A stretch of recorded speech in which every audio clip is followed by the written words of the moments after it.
Market ने हमें बता दिया मार्केट ने कि मैं यहाँ पर अभी रिजेक्शन ले रहा हूँ क्योंकि मुझे यहाँ से नीचे जाना। यहाँ पर इन डिटेल्स में देखते हो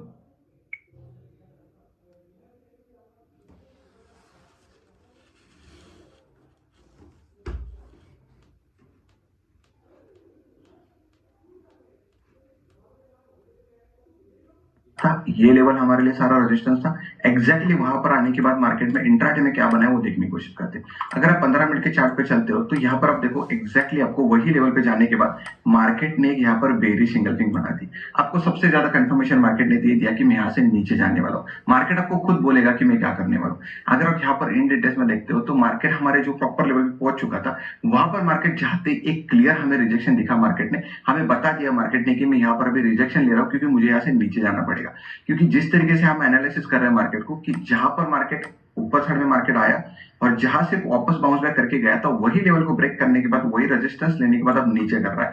मतलब हमेशा एक चीज याद रखो, मार्केट ऐसे ही मोमेंटम करने वाला है। टॉप टू बॉटम एनालिसिस अगर आप करते हो तो आपको ये सारी चीजें क्लियरिटी के साथ पता चल जाएगी कि कैसे मार्केट काम करता है और कैसे मार्केट को काम करना चाहिए। अभी हम बहुत सारे स्टॉक देखेंगे, ढूंढेंगे, तभी जाकर आपको पता चलेगा। निफ्टी का हमने टॉप टू बॉटम एनालिसिस किया ताकि आप समझ पाओ कि मार्केट कैसे काम करता है, कैसे मल्टीपल टाइम फ्रेम एनालिसिस कर रहे हैं। हम कोई रैंडमली स्टॉक ढूंढ के निकालते हैं एंड वहां पर समझने की ट्राई करते हैं कि कौन सा होता है। यहाँ पर मेरे पास बहुत सारे स्टॉक्स की लिस्ट पड़ी है, मैं उसमें से कोई रैंडमली स्टॉक उठा देता हूँ, वहां पर चीजें मैं जाकर एक्सप्लेन करता हूँ आपको।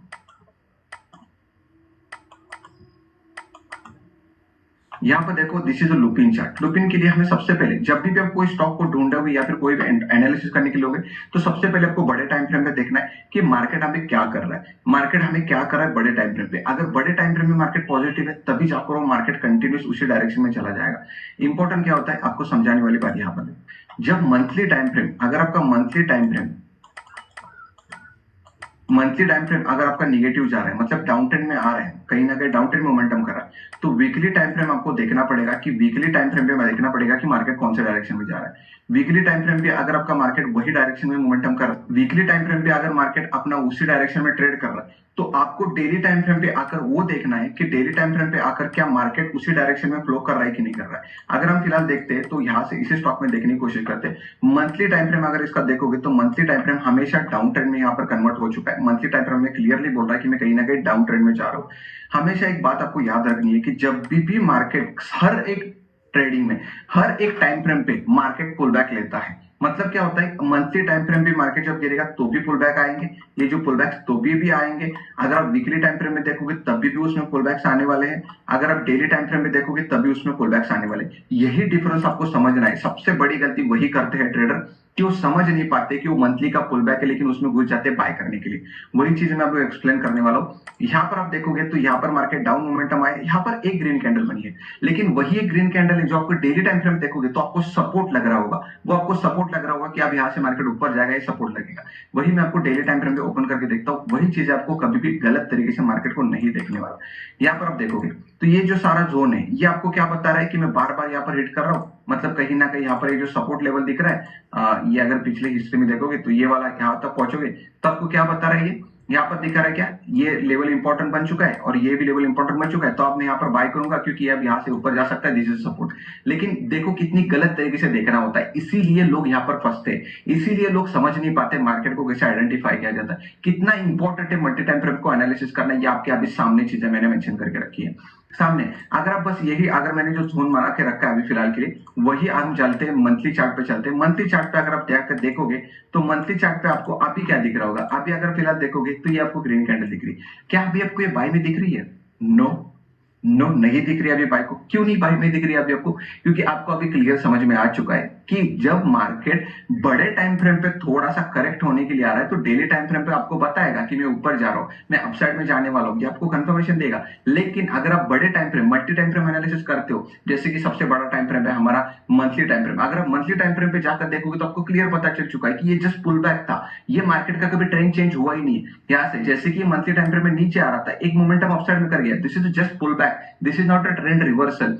यही समझना होता है हमें सबसे इंपॉर्टेंट। इसीलिए आप सबसे ज्यादा मार्केट में लोग फंसते हैं क्योंकि वो यही समझ नहीं पाते कि पुल बैक कौन सा है एंड मार्केट का ट्रेंड रिवर्सल कौन सा हो रहा है। This is that's why the most important thing यहाँ पर अभी आपको क्लियर दिख रहा है कि मार्केट गिरते हुए आ रहा है, थोड़ा सा ऊपर गया है, थोड़ा सा पुल बैक करने के लिए गया है। इसका मतलब ये नहीं कि हम यहाँ पर बाय करेंगे, this is not a good buy, this is only selling entry, क्योंकि मंथली टाइम फ्रेम हमको बोल रहा है कि मैं यहाँ से निगेटिव ही जाने वाला हूँ। यही हमें एग्जैक्टली मार्केट को अंडरस्टैंडिंग करनी होती है। अभी फिलहाल आपको और एक चीज बता देता हूँ, अगर मार्केट आपका निगेटिव जा रहा होता है मंथली टाइम फ्रेम पे, उसको कभी भी अगर उसको ट्रेंड चेंज करना होगा तो मंथली टाइम फ्रेम में ट्रेंड कैसे चेंज हो जाएगा, पहले ही एक अपसाइड मोमेंटम करेगा, फिर थोड़ा मोमेंटम नीचे साइड में लाएगा, लेकिन ये लेवल को अपने नहीं तोड़ के वापस ऊपर जाकर अपने प्रीवियस स्विंग को तोड़ देगा, तब भी हम बोलेंगे कि मंथली टाइम फ्रेम पे चेंज हुआ है। अगर मंथली टाइम फ्रेम पे अगर आपका ट्रेंड चेंज हो जाएगा, तभी जाकर आपका वीकली, डेली, 1 आवर, 15 मिनट पे सारी जगह पर अपने ट्रेंड को चेंज हो जाएगा। अगर आप कभी भी मंथली टाइम फ्रेम पे, अगर बड़े टाइम फ्रेम पे अगर मार्केट का ट्रेंड चेंज नहीं हो रहा है, तो आप समझ जाना कि वो ट्रेंड कंटिन्यू उसी डायरेक्शन में जाने वाला है, कभी भी वो ट्रेंड रिवर्सल नहीं होने वाला है। वो चीजों को आपको हमेशा के लिए समझ के चलना है। अभी अगर फिलहाल वीकली टाइम फ्रेम पे देखते हैं, तो वीकली टाइम फ्रेम पे भी आपको क्या दिख रहा है, वीकली टाइम फ्रेम में मार्केट नीचे आया था, यहाँ से ऊपर जाने की कोशिश किया, फिर नीचे आया, आगे वापस। यहाँ पर देखो एक डब्ल्यू पैटर्न तो बन रहा था, लेकिन डब्ल्यू पैटर्न का कभी नेकलाइन ब्रेक ही नहीं हुआ। यही चीजें समझने वाली। डब्ल्यू पैटर्न का ब्रेकआउट अगर हो जाता तो कहीं ना कहीं हम बोल लेते कि वीकली टाइम फ्रेम पे मार्केट कहीं ना कहीं अपना ट्रेंड चेंज करने की ट्राई कर रहा है, लेकिन कंफर्मेशन के लिए हमें यही देखना पड़ता कि मंथली टाइम फ्रेम पे वो ट्रेंड को रिवर्सल आ जाए। मंथली टाइम फ्रेम पे बताएं हमें कि मार्केट में रिवर्सल कर रहा हूं, कि मंथली टाइम फ्रेम पे हमें सबसे बड़ा कंफर्मेशन आना चाहिए। अगर आपका वीकली टाइम फ्रेम पे कंफर्मेशन आपको मिल गया, जैसे कि यहाँ पर सिनारी में बता देता हूं, यहाँ पर आप देखो मार्केट गया, फिर एक बार पुल बैक आया, वापस गया। अगर यहाँ पर मंथली टाइम फ्रेम में मार्केट थोड़ा ऊपर जाकर यहाँ से निकल जाता, तो मंथली टाइम फ्रेम पे ये कैसा दिखता, तो यहाँ पर आप जाकर देखो मंथली टाइम फ्रेम में आपको ये दिखाता कि ये ऊपर के जो सारे जोन है, इसके ऊपर जाकर मार्केट कोई ना कोई कहीं पर एक रिवर्सल के लिए हमें दिखाता। यही डिफरेंस होता है हमें समझने के लिए कि मार्केट जो मल्टी टाइम फ्रेम करने का जो मेन मतलब होता है, वो वही होता है कि पुलबैक्स कौन से है एंड कौन सा डायरेक्शन राइट है, यही आपको समझना होता है। अगर आप ओनली 15 मिनट 5 मिनट का चार्ट अगर फॉलो कर रहे हो, तो आप कभी भी वहां से सक्सेसफुल नहीं होने वाले, क्योंकि आपको बिगर व्यू मार्केट का क्या है पता नहीं है। अगर आप गलती से भी यहाँ पर आपके सामने जो चीजें पड़ी है, अगर गलती से भी यहाँ पर आप बाय करते हैं, तो एट द एंड में आप कभी भी प्रॉफिटेबल रहते ही नहीं। मार्केट थोड़ा तो ऊपर गया, लेकिन वापस नीचे आकर आपका एसएल ही हिट कर देता। लेकिन बड़ा टाइम फ्रेम जैसे कि मंथली टाइम फ्रेम का जो आपका बिगर टाइम फ्रेम पे, उसके डायरेक्शन में अगर आप मार्केट को यहाँ पर सेल करने की ट्राई करते, तो यहाँ तक आपको इजीली बड़ा प्रॉफिट आप कमाते। इसका एक ही रीजन है, क्यों? क्योंकि आपने मल्टी टाइम फ्रेम एनालिसिस करके ये समझने का ट्राई किया कि मेरा बिगर टाइम फ्रेम, मेरा जो बिग टाइम फ्रेम पे, वो कौन सी डायरेक्शन में जाने की ट्राई कर रहा है। क्योंकि वो अगर बड़े टाइम फ्रेम पे अगर मार्केट निगेटिव जा रहा है, तो गलती से भी आप वहां पर बाय साइड में जाने की ट्राई करोगे ही नहीं, क्योंकि हमेशा जब भी मार्केट डाउन आ रहा होता है, तो ये जो बड़े जो स्विंग्स होते हैं, वो हमें कैच करने की ट्राई करनी होती है।